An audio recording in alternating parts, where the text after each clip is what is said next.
Hello friends, எல்லாருக்கும் வணக்கம். Welcome to easy சமையல் கிச்சன். இன்றைக்கி நம்ம கிச்சனில் சம்மந்தி எப்படி அரைக்கிறதுன்னு பார்க்க போகிறோம். இந்த சம்மந்திங்கிறது பார்த்திங்கன்னா கேரளா ஸ்டைல் தேங்காய் சட்னி தாங்க. கேரளாவில் இந்த சட்னிக்கு பேர் வந்து சம்மந்தின்னு சொல்லுவாங்க. இந்த சட்னி ரொம்ப சீக்கிரமாக ஒரு 5 நிமிஷத்துலேயே ரெடி பண்ணிடலாம். இதுக்கு தேவையான இன்க்ரீடியன்ஸும் பார்த்திங்கன்னா ரொம்ப சிம்பிளானது தான். நம்ம யூஸ்வலாக நம்ம கிச்சனில் யூஸ் பண்ணுறக்கூடிய பொருளை வச்சே ரொம்ப சீக்கிரமாக பண்ணிடலாம். இந்த சட்னி எப்படி செய்கிறதுன்னு பார்க்குறதுக்கு முன்னாடி நம்மளோட சேனல் இது வரைக்கும் சப்ஸ்கிரைப் பண்ணாதவங்க சப்ஸ்கிரைப் பண்ணிக்கோங்க. பக்கத்தில் இருக்கிற பெல் பட்டனை ப்ரெஸ் பண்ண மறந்துடாதீங்க.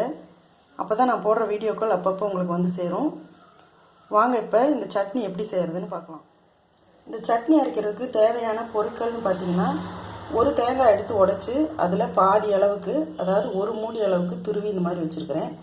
கொஞ்சம் கறிவேப்பிலை, ஒரு 4-5 சின்ன வெங்காயம், ஒரு சின்ன துண்டு இஞ்சி, ஒரு 1 இன்ச் அளவுக்கு புளி, ஒரு 3 காஞ்ச மிளகாய், கொஞ்சமாக மிளகாய் பொடி, அதாவது வரமிளகாத்தூள் எடுத்து வச்சுருக்கிறேன். இந்த சட்னிக்கு தேவையான உப்பு எடுத்து வச்சுருக்கிறேன். மிளகாத்தூள் எதுக்கு போடுறோன்னா, இந்த மிளகாத்தூள் சேர்க்கறதுனால சட்னி கொஞ்சம் கலர் கிடைக்கும். இந்த சட்னி வந்து ரெட் கலரில் இருந்தால் தான் நல்லாயிருக்கும்.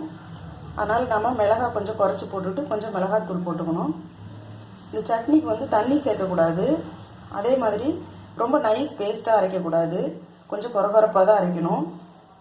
இது வந்து அம்மி இருந்துச்சுன்னா உங்கள் வீட்டில் அம்மிக்கல்லில் வச்சு அரைச்சிங்கன்னா இந்த சட்னியோட சுவை வந்து ரொம்ப நல்லாயிருக்கும். நான் இன்றைக்கி மிக்சி ஜாரில் தான் அரைக்க போகிறேன்.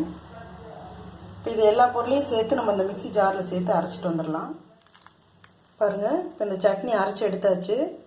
இந்த மாதிரி குறகுறப்பாக அரைச்சி எடுத்துக்கணும். குறகுறப்பாகவும் இருக்கணும், கெட்டியாகவும் இருக்கணும். தண்ணி விடாமல் அரைச்சாதான் இந்த மாதிரி கெட்டியாக வரும். இப்போ இது நல்லா உருட்டுற பதத்துக்கு இருக்கணும். சட்னி இப்போ நல்லா உருட்டி எடுத்துக்கலாம். பாருங்கள், சூப்பரான கேரளா சம்மந்தி ரெடி ஆயிடுச்சு.